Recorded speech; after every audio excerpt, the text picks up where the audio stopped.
Okay. The issue is something. He said his question, no offense, but he's some question about the operation of Philippine media. I think he's using the case of the Hong Kong tourists who were massacred in Philippines. So that's the issue where the Philippine media have a live telecast the whole situation, and then it's said that the live telecast actually angered the shooter, the trigger, and then trigger the whole thing, and then trigger the massacre, stuff like that. So basically, I think more or less the blame is on the media. So the issue is on the self-censorship. Whether, I mean, in this kind of serious criminal cases, should we abide by the police advice not to, take as much as possible, or should we report as much as we can? Okay. Hostage taking. Yes. We, the NUJP as an organization, from the start we realized there were lapses, there were a lot of lapses in the coverage. We have admitted that. And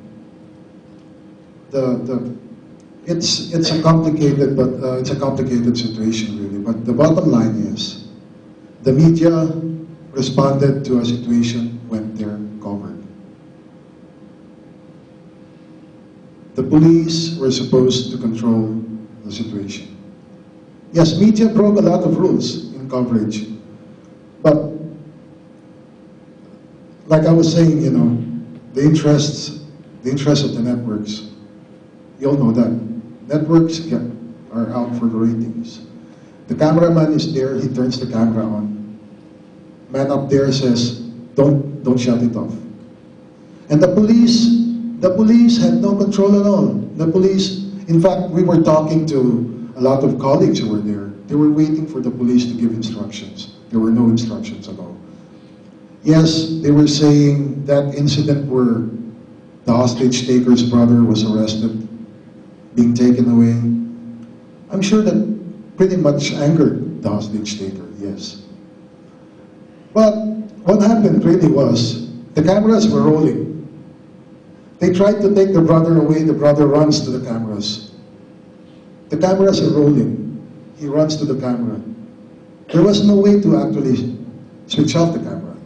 And something was happening, you were covering, it went out. It was almost inevitable. The police could have arrested him. If they wanted to arrest him, they could have arrested him inside the station. But no, they brought him outside, gave him the opportunity to run. He saw the cameras rolling, he went to the cameras. And let's call it a tragedy of errors. There were a lot of errors that day. There were a lot of errors that day. But should the media be accused of any deaths?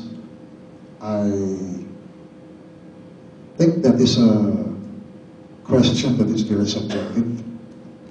I personally have my own opinion on that. There were lapses in judgment.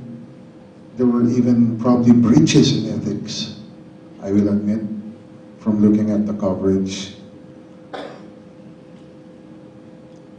But the bottom line, I think, especially for the journalists on the ground, the situation is different if you're a reporter, you're taking instructions from up there. It's so different when you're on the ground. I think the lapse of judgment was worse on the side of the gatekeepers, the people who have oversight of what is actually happening. They could have said, switch it off. No one did. No one ever said so. The police could have said, switch off the cameras. The police never said so. So the cameras kept rolling and rolling and rolling and rolling. But all of the mistakes, I sincerely believe all of the mistakes were committed in the course of what we journalists are supposed to do. Bring information out to the people. Whether or not media was there.